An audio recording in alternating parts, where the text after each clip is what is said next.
Eu fiz um comentário que, quando estava sendo pensado esse bonito livro, que é ilustrado pelos seres que a nossa querida Peconquenha sonha, vê a luminosidade deles, a forma deles, me despertou uma observação que a primeira vez que eu vi o espírito das plantas representados, foi por ela, uma representação do ser da planta. E eu achei o acesso que ela tem a esse lugar muito especial, por ser essa pessoa maravilhosa que nós estamos aqui tendo a oportunidade de ouvir, como é o aprendizado dela, como que ela aprende. De um lugar de disposição para sonhar com as entidades das plantas. E a primeira vez que eu vi uma coleção de desenhos dela representando o dono do tabaco, o dono de todas as plantas, uma lista grande de plantas, foi numa mostra de arte indígena que eu ajudei a organizar lá no Centro Cultural da Universidade Federal de Minas Gerais, que a minha amiga Maria Inês Almeida estava dirigindo essa mostra. Tem um catálogo, a exposição ficou com o nome de Mira, de miração, porque a maior parte dos artistas que tinham obras naquela exposição eram pessoas da floresta e que acessavam as imagens que eles elaboravam através de mirações. Então, a Mira aconteceu em 2015 e teve trabalho dessa linda senhora. Era uma série de plantas representada com seus espíritos, com seus donos. E a ideia do dono da planta, talvez, quando traduz para nós, essa palavra dono, pode ficar meio esquisito, mas é bom entender que o que está se falando ali é da entidade da planta. Entender que cada planta tem uma entidade. A gente não, que olha assim, com óculos bruto, não vê. Mas quem para e faz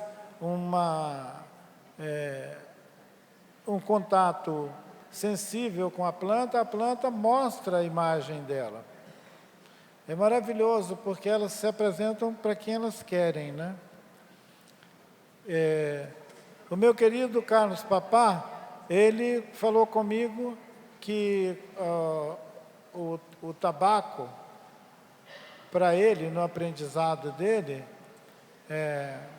tem esse sentido maravilhoso de despertar uma visão própria dele sobre as coisas. Não a visão comum, mas a visão que é acessada para ele, das experiências que ele vive. E que, quando ele, já adulto, conheceu a ayahuasca, ele viu que são portais que vão se abrindo. Eles não são a mesma passagem. Eles são portais que vão se abrindo, e uma pessoa que tem disposição, interesse de ampliar essa experiência do mundo, ela pode aprender a ver também o espectro de cada uma das nossas mestres, das plantas.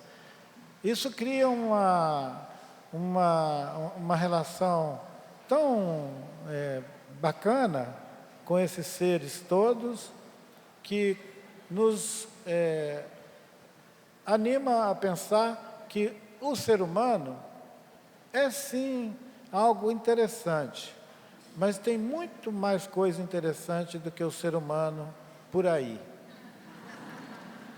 E agora o papá vai falar um pouco para depois a gente ter a oportunidade de conversar, para vocês poderem participar da conversa.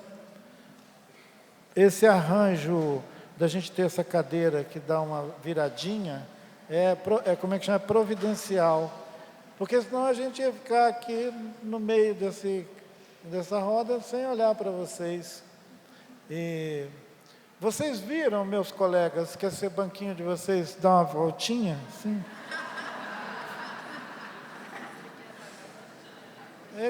A cadeira dá voltinha. Uhum. Papá, sua cadeira dá voltinha.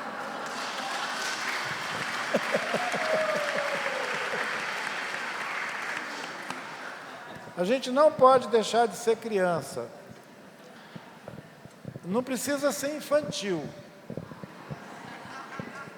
Mas nós não podemos esquecer que somos criança. E senão nós vamos sempre tratar com indiferença tudo o que não é essa objetividade do mundo adulto, né? Os adultos. As crianças pequenininhas, elas conversam com as plantas o tempo inteiro. Conversam com as plantas, experimentam as plantas, algumas inclusive experimentam plantas que elas nem sabem o que é, bota pimenta no olho. Então, elas estão aprendendo, a disposição da criança de aprender. Quando nós diminuímos essa disposição por aprender, nós vamos ficando cada vez mais duros, adultos, né, a ideia de adultos. Aliás, a outra palavra para adultos podia ser aduros, porque eles ficam aduros na queda, né? São convencidos, a gente fica convencido que a gente sabe das coisas, que a gente resolve tudo, e não convida a criança que nós somos também para dar a pista para a gente, puxar a mão, levar na frente. É muito bonita aquela canção do Bituca, né?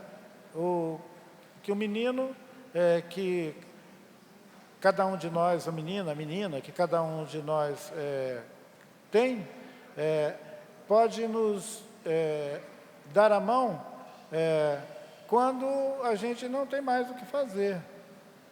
E se a gente tiver disposição amorosa para isso, a gente vai ter essa mão estendida, senão a gente vai ficando cada vez mais adulto. E a experiência da vida como fluxo, transformação, metamorfose, canoa da transformação. Aliás, aquela flecha da canoa da transformação é muito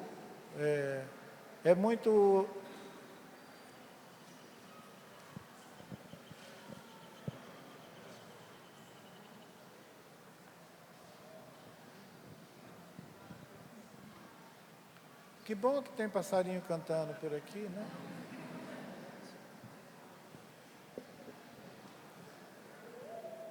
Ela introduz a conversa sobre seres não humanos. A canoa da transformação, a flecha, ela tem uma introdução narrando a flecha, feita pela Dayara. Aí depois que ela fala sobre a herança que o povo dela tem sobre a presença dos humanos que saíram do Lago do Leite. Aqui onde nós estamos, por aqui. Nós estamos perto da Baía da Guanabara, não estamos? Quando a gente estava no outro encontro lá no mar, a gente podia olhar e via ela assim, do outro lado daqui, né? Ela está ali, né? E nessa narrativa da canoa da transformação, os humanos, quando ainda eram peixe, eles moravam ali, como peixes. Então, essa narrativa maravilhosa, ela está na flecha 1. Hoje nós vamos ver a flecha 7, que a Ana mencionou aqui, né? Essa flecha 7 é um desenvolvimento daquela compreensão que nós iniciamos a partir do entendimento de que a vida aportou aqui na Terra como aquela estrutura do DNA cósmico na imagem da serpente, a serpente cósmica. Então, tem um desenvolvimento dessa narrativa integrando observações muito atuais sobre biologia, botânica, geociências e tudo que a gente pode chamar de ciência, no sentido de atualização de pesquisa, de novas informações. E foi o primeiro livro do Jeremy que disparou essa nossa curiosidade, essa nossa vontade de compartilhar com vocês e com outras pessoas espalhadas pelo mundo afora, essas conversas selvagens que nós podemos celebrar a experiência de uma flecha já disparar e encontrar 40 mil, 50 mil, 80 mil pessoas por aí.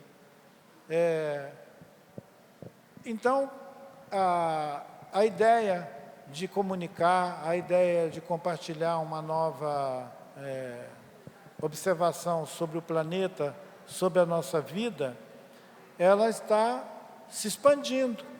Ela está se expandindo a partir dessa potência que as nossas plantas mestras nos passam, animando a gente a essa experiência da vida como conhecimento sobre o que nós somos. Não quem nós somos, mas o que. O que é essa espécie que nos identifica como humanos ou o que estamos sendo. Porque como é metamorfose, a gente está o tempo inteiro mudando. Não tem nada que fica com a mesma configuração, a não ser essa configuração primordial, que talvez o Jeremy pode depois retomar o tema, que é o nosso DNA. Quer dizer, tem um DNA de origem que aportou no planeta Terra e que está em todos nós, gente. Nas plantas, nos seres humanos, em tudo. Em tudo. Eu conheci uma mulher indígena lá dos Estados Unidos, uma artista, que ela disse que ela estava estudando o DNA daquela pedra vermelha que eles usam para fazer aquele cachimbo, aquela pipa sagrada. Eles usam uma pedra vermelha para fazer aquele fornilho. E como ela é uma artista, ela é muito curiosa, ela fez uma pesquisa muito provocativa, que denuncia o genocídio americano também, que é o de estudar o DNA da pedra, porque ele diz que aquelas pedras estão tingidas com o sangue dos povos originários. Eu não estou querendo falar das flores, mas é isso também. E, papá, você quer beber água? Então,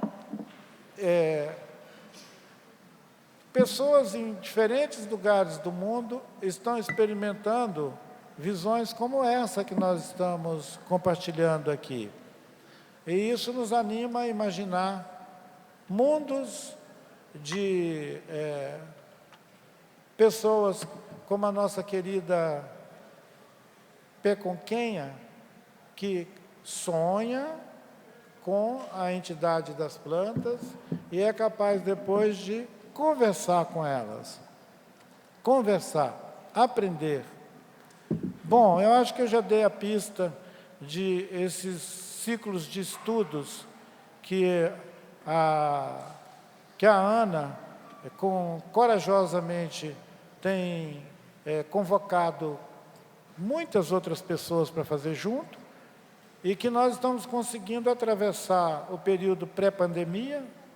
Fizemos à distância na pandemia. Foi dessa experiência que nasceram as flechas. As flechas não são um artesanato incidental. As flechas nasceram de uma necessidade de estruturar uma narrativa sobre a revisão da ideia criacionista do mundo. A ideia de que o mundo foi criado. O mundo foi criado, feito um panetone, a gente recebeu para comer até o final do ano. Se a gente conseguir comer o panetone até o final do ano, ganha outro. Acontece que no mês de maio, junho, de cada ano, nós estamos recebendo a conta dizendo que a gente já consumiu um planeta Terra. Quando chega no tal do fim do ano, a gente já está devorando o segundo. Nós estamos numa voracidade de lagarta. Aquela lagarta que é aquele feixe de estômagos, de intestinos, que o Kotia explica que não tem memória de que já foi borboleta. E a borboleta não tem memória de que já foi lagarta. Mas a vida é exatamente essa maravilhosa capacidade de autopoiese, essa produção de si, esse maravilhamento que não tem fim. E ninguém criou a vida. A vida criou-se e continua existindo, existindo, existindo. Essa ideia da vida ter surgido aqui no nosso planeta como um raio cósmico é a ideia mais bela que eu consigo acolher. Todas as outras ideias criacionistas, para mim, ela nos põe o ser humano num lugar muito equivocado, que é o lugar de consumidor da vida. Consumir a vida, não ser a vida. Esses corpos, os nossos organismos, são casulos. O Davi Yanomami fala que são envelopes. A primeira vez que o Davi Yanomami me falou que nosso corpo é um envelope, eu fiquei assim tentando entender por que ele estava chamando isso de envelope. Afinal, ele vive na floresta. Ele podia falar qualquer outra coisa, que a gente era uma cachopa, que a gente era uma castanha, mas não, ele falou um envelope, porque o endereço dele era a nossa ignorância. Porque o que um envelope contém? Um envelope só tem sentido se ele tiver mensagem, né, lá dentro, carregando uma mensagem. O envelope mesmo é um invólucro. Um envelope recicla, vira de novo terra, planta, árvore, tudo. Então, nós sendo o envelope da vida, a gente podia experimentar, então, a vida de uma maneira muito mais implicado com tudo o que é vivo, e não com a exclusividade, com o especismo dos humanos. Para mim, essa é a grande diferença entre uma narrativa criacionista e a compreensão de que nós somos a vida, que é um maravilhamento. Parece que as tradições todas, inclusive o budismo, não conseguiu comunicar para as pessoas, dentro das suas culturas regionais, locais, esse maravilhamento da vida, porque mesmo no budismo, pelo que eu entendi, uma pessoa pode se iluminar, uma. E quando essa pessoa se ilumina, esse ser iluminado sai dessa sansara toda. Mas o resto todo continua na sansara. Se a gente conseguisse entender que nós somos a vida, a gente iluminava esse universo todo, em vez de só um. Essa ideia de só um se iluminar, para mim, é pouco. A gente precisa iluminar o universo. E a vida é ser tudo em tudo, não esse especismo do humano. Vai ver que tem algum mestre de alguma tradição budista aqui, depois ele vai querer conversar comigo e dizer: nossa, Krenak, mas você, hein, pegou no pé do Dalai Lama. Mas o Dalai Lama me inspira muito quando ele diz que